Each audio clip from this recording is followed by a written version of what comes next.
जय माता दी। आज हम लोग सुनने वाले हैं अफसान माता की सास बहू की कहानी। एक गांव में एक सास और बहू रहती थी।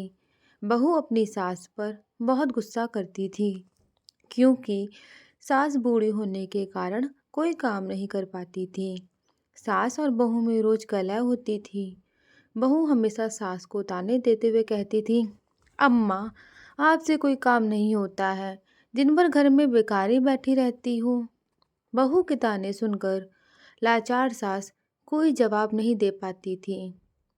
एक दिन बहू ने कहा, अम्मा, आप दिन भर खाली नहीं बैठी रह सकती हो, आपको घर का कुछ काम तो करना ही पड़ेगा। सास ने कहा, बहू, इस उम्र में मैं क्या काम करूंगी और कहाँ काम के लिए जाऊंगी। तुम अगर मुझे रोटी नहीं दोगी तो मेरा क्या होगा। इस पर बहू ने कहा, अम्मा, आप रोज सुबह पूरे गांव में दूध बेच आया करो, 1 महीना पूरा होने पर मैं आपसे हिसाब लूंगी। बेचारी सास दुखी मन से मजबूरीवश गांव में दूध बेचने के लिए तैयार हो गई। सुबह हुई तो बहू ने दूध का डिब्बा भरकर सास को थमा दिया और कहा कि जल्दी दूध बेचकर आ जाना। सास घर से निकली और एक पीपल के पेड़ के नीचे बैठ गई। सोचने लगी, इस बुढ़ापे में भी मुझे क्या क्या दुख झेलना पड़ रहा है। अब कैसे मैं गली गली जाकर दूध बेचूंगी। इतना सोचते सोचते 2-3 घंटे बीत गए। इसके बाद सास ने मन में विचार करते हुए दूध को उसी पेड़ के नीचे डालने का निर्णय लिया। सारा दूध वहीं उड़ेलकर सास घर लौट आई।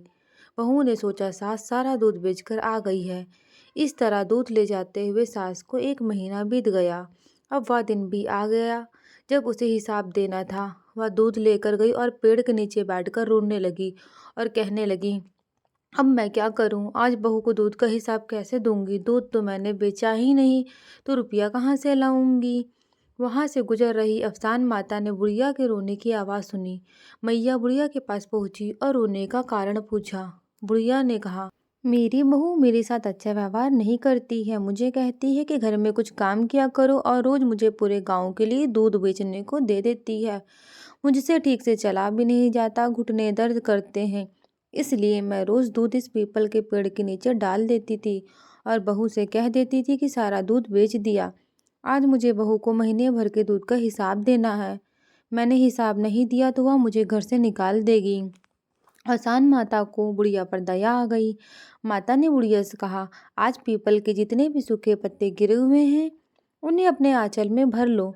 घर जाकर इन पत्तों को अपनी बहू के आंचल में डाल देना। इस पर बुढ़िया ने आश्चर्य से असान माता से पूछा, अरे क्या इससे मेरा दुख दूर हो जाएगा।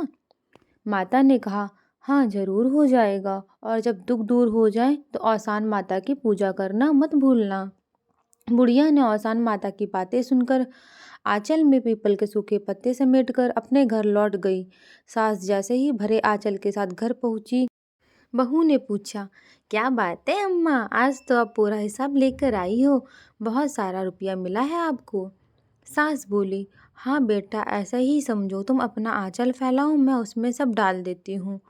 बहू ने अपना आंचल फैला दिया, लेकिन यह क्या, उसका आंचल तो रुपयों और जेवरों से भरा हुआ था। बुढ़िया को भी यह समझ में आ गया, यह सब औसान माता की कृपा है। बहू सास से जोर देकर पूछने लगी कि उसे इतना धन कैसे मिला। सास सीधी सरल महिला थी, उसने बहू को सारी कहानी सुना दी। लालची बहू ने सास से कहा कि मैं भी वैसा ही करूंगी जैसे आपने किया है, हो सकता है औसान माता मुझे भी इस तरह बहुत सारा धन दे दे। बहू भी अब रोज दूध लेकर जाती और पीपल के पेड़ के नीचे चढ़ाकर आती। महीने के आखिरी दिन बहू पेड़ के नीचे दूध चढ़ाकर रोने लगी। उसके रोने की आवाज़ सुनकर आसान माता प्रकट हुई और बहू से पूछने लगी, क्या हुआ, तुम क्यों रो रही हो। बहू ने कहा, मेरी सास मुझे बहुत परेशान करती है, कहती है दूध बेचकर रुपए लेकर आओ तभी तुम्हें इस घर में रहने को मिलेगा।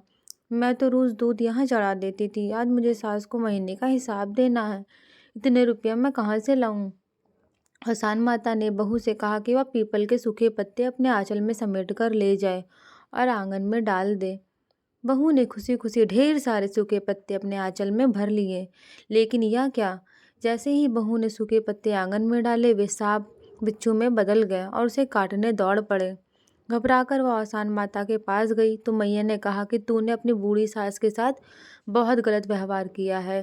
तूने 2 रोटी के लिए भी उसे तरसा दिया है, इसलिए तेरे साथ यह घटना हुई है। बहू आसान माता के चरणों में गिरकर माफ़ी मांगने लगी। माँ को भी दया आ गई और उन्होंने बहू को क्षमा कर दिया। माता ने बहू से कहा कि अपनी सास को माँ समान मानकर उनकी खूब सेवा करो, घर में आपस में मिलकर रहो। गुरुवार को आसान माता की पूजा आरती करो, मैया की कथा सुनो। वैसे तुम्हारे घर में धन दौलत और सुख की कोई कमी नहीं रहेगी। बहू ने घर जाकर सास से माफ़ी मांगी। इसके बाद दोनों खुशी खुशी घर में रहने लगे। दोनों ने मिलकर गुरुवार को माता का आवाहन किया, उनकी पूजा की।